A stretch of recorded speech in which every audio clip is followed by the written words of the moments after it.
எங்க வீட்டு பக்கத்துல எந்த கோயில்ல சூரசம்ஹாரம் நடக்குதுன்னு தெரியாதனால, நாங்க டிவிலயே திருச்செந்தூர் சூரசம்ஹாரம் பார்த்தோம். லைவ் பார்த்து முடிச்சுட்டு, வீடெல்லாம் கழுவி தள்ளிட்டு, கோலம் போட்டுட்டு, நெய்வேத்தியம் ரெடி பண்ணிட்டோம். நெய்வேத்தியத்துக்கு திருப்பாகம் பிரசாதம் தான் செஞ்சிருந்தேன். அதோட வீடியோ ஷார்ட்ஸா ஷேர் பண்ணியிருக்கேன். என்னோட சேனல்ல போய் பாருங்க. பூஜை அறையிலயும் கோலம் போட்டுட்டு, ஓம் சரவண பவன் எழுதியாச்சு. இன்னைக்கு 6வது நாளுன்றதுனால, நான் இன்னைக்கு 6 வெத்தலை தீபம் போட்டிருக்கேன். நான் வெத்தலையோட காம்பெல்லாம் கிள்ளி எடுத்து வச்சு, அதுல தான் விளக்கு போட்டிருந்தேன். சிலர் இந்த மாதிரி விளக்கு போடுவாங்க.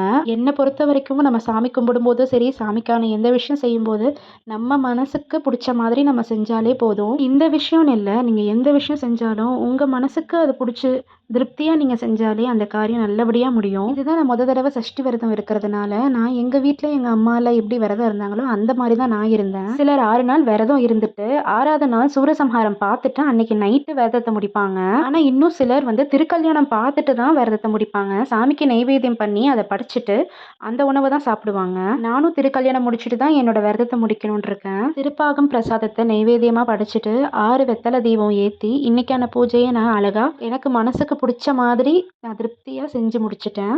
இந்த சஷ்டி விரதத்தில் விரதம் இருந்த எல்லாருக்கும் அவங்க மனசில் நினச்ச விஷயம் நல்லபடியாக நடக்கணும் நானும் என்னோட கடவுளை வேண்டிக்கிறேன். நாளைக்கு திருக்கல்யாண விலாகில் நம்ம மீண்டும் சந்திக்கலாம்.